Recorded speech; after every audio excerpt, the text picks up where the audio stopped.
Hi everybody, it's Andrea over at Sewspire.com. Today I'm here to show you how to make this sweet little pouch that has a nice side profile there and closes via snap. It's lightly padded and has a cute little interior compartment there that would be good for a lot of different things. I'm not even sure what I'm going to use mine for. I came across this pattern that inspired this design in an old quilting magazine, and it originally called for binding around all the edges, and I wanted to simplify that. They, when they designed the project, they were going to use it as a little camera bag, so it would have been for the point and shoot cameras. You could certainly use it for that. I think I'll just probably put little treasures in it and then toss it inside of another bag. But shall we get started? For this project with my adaptions, you're going to need 2 pieces of fabric that measure 6.5 inches wide by 14 inches tall, and 4 pieces of fabric that are 3 inches wide by 5 inches tall, as well as 1 piece of quilt batting that is 6.5 inches wide by 14 inches tall.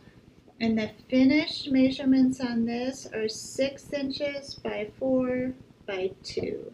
So it's a great little size. So to begin, we'll start with the larger rectangles, which you're going to layer the fabric right sides together.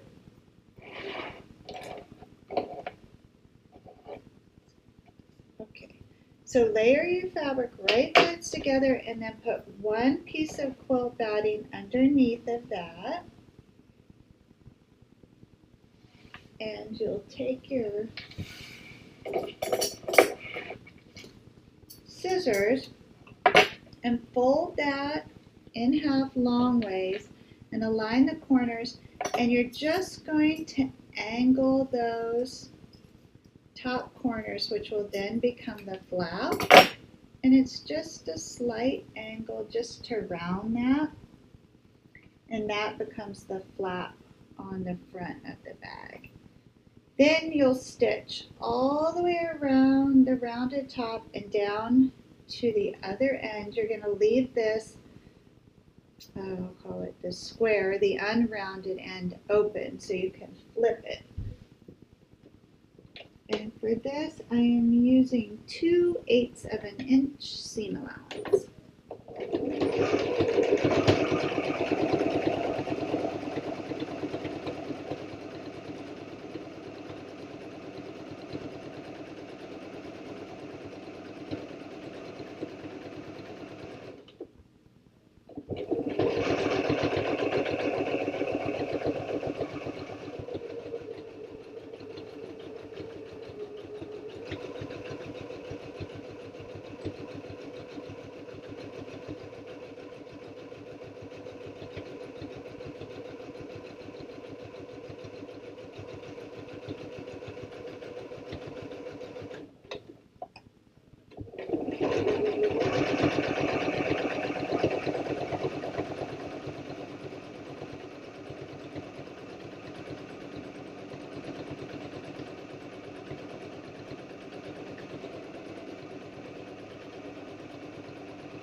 Okay, stitched all the way around that, and now I want to turn it right side out.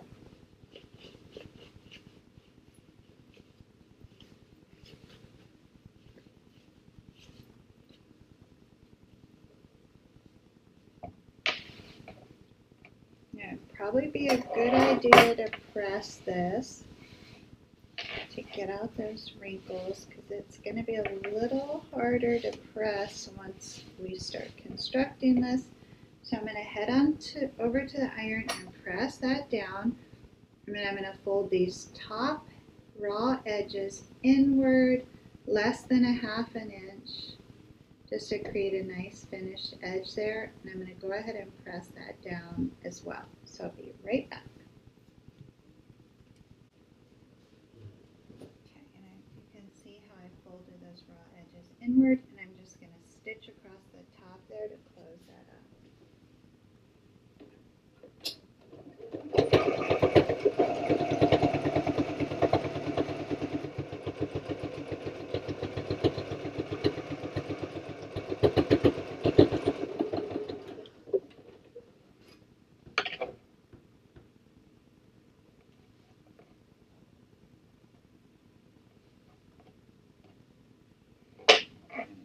That aside for just a second. The next part of this is to create the little side panels.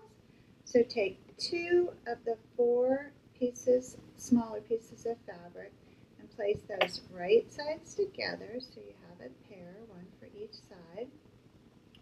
Then you're going to fold that in half long ways and do the same thing, just slightly rounding those corners. And you would want both side panels to be identical so your bag's not lopsided. So just take the first template and lay that on top of the second side, and then you can create 4 identical pieces. And then just 2 at a time, right sides facing, stitch all the way around that rounded edge and leave this top part open so we can flip it around.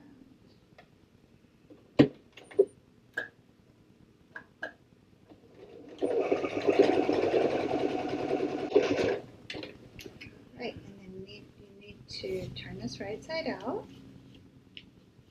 And these are smaller, so I think it's easier to use a little stick, a pencil, a pen, and just poke out that corner. And then I'm going to do the same thing and press these and fold that raw edge inward just a smidge so you have a nice finished edge.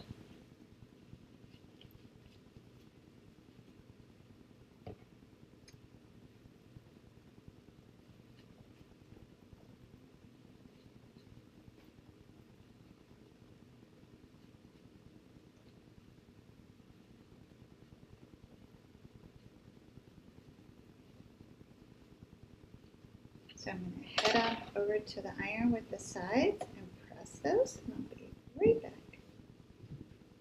Now I have 2 side panels that are identical, only smaller than this body panel, and I just want to stitch down those top edges that I folded under.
Now, the rounded edge of this will be on the exterior. It's the exterior flap.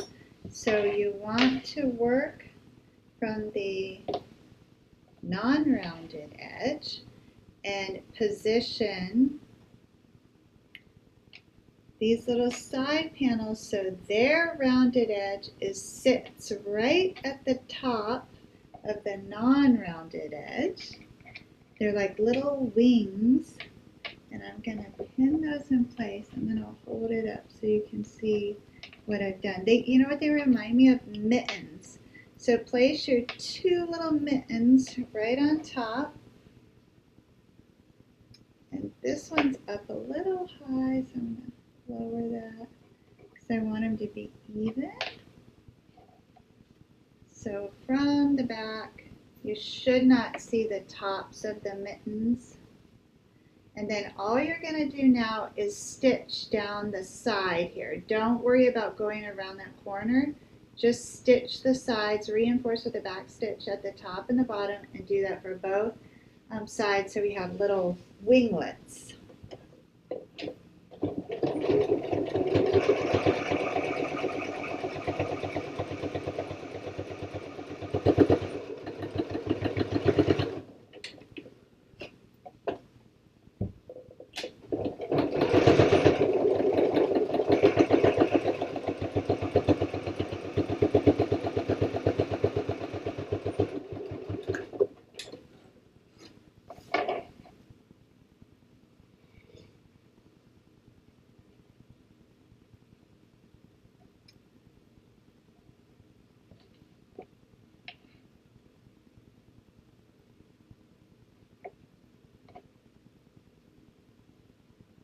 And you can see I stopped just before that started to round off on the bottom.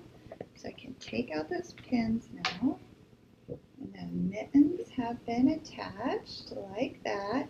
Then you want to fold this up and over and attach the other side of the mitten. Just like that. So I'm going to go ahead and pin it, and you'll see how this little clutch or wallet or cubby, whatever you want to call it, starts to really take shape, and you can see what it will look like there. So now the sides are attached or will be attached, and you're just going to do the same thing. Don't gosh, guys, we did that. No, that's right. Okay. I thought we did it wrong, but we didn't. Shoo! Okay. So just stitch from the bottom up just until it starts to round.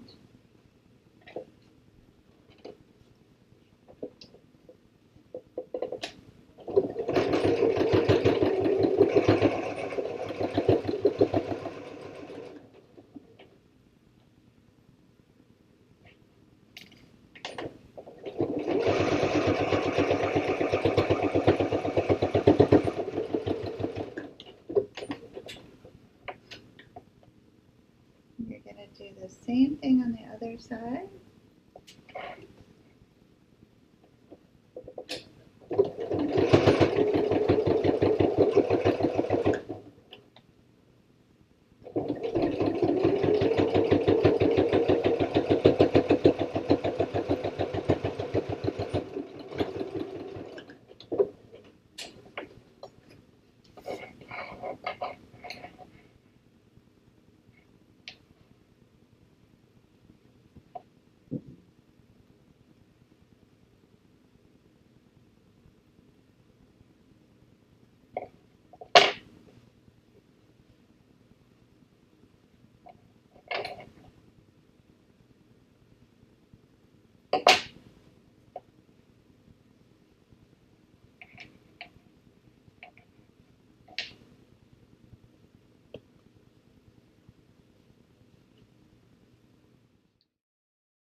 What I realized, I made this sample, is the rounded mittens are supposed to be at the rounded bottom.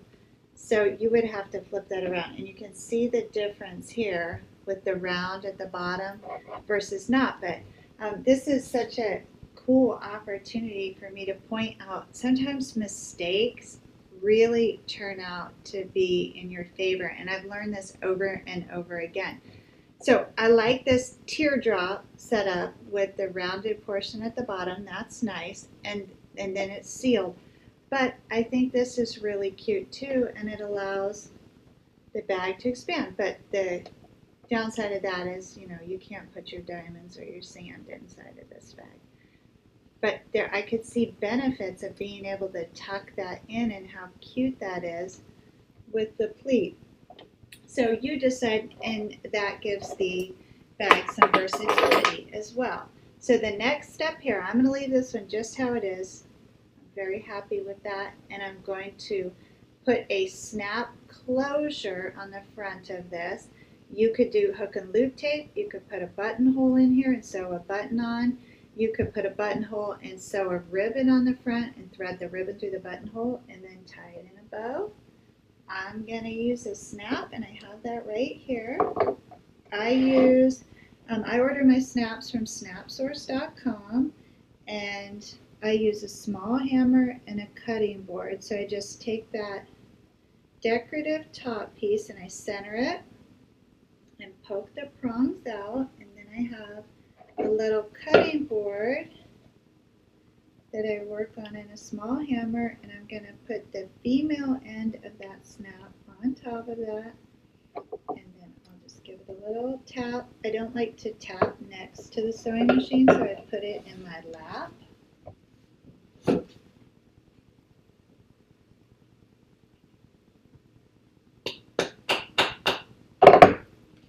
And then you'll put the male end of the snap in there.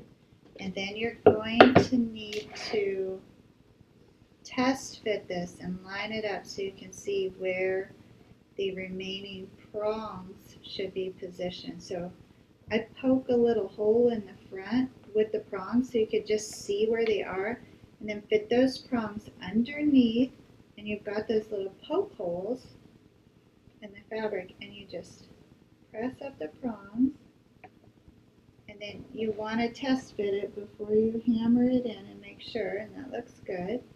And so then line that up so the prongs fit nicely in the ridges of that. And I just feel like that. If it doesn't wiggle, I know it's good. And then I'm going to hammer it one more time.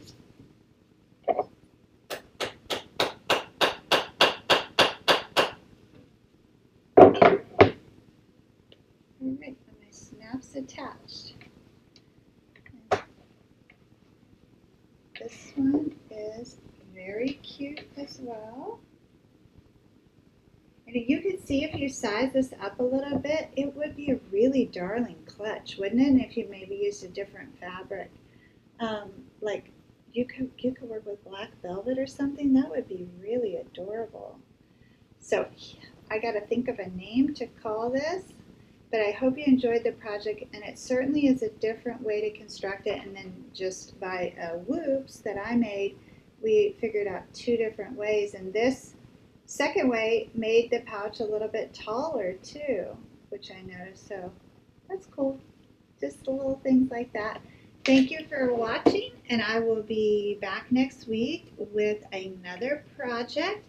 I may be popping in towards the weekend with a big announcement. Things are still coming together, so I don't want to jinx anything, but I have some exciting news coming up to share with you. Thanks so much.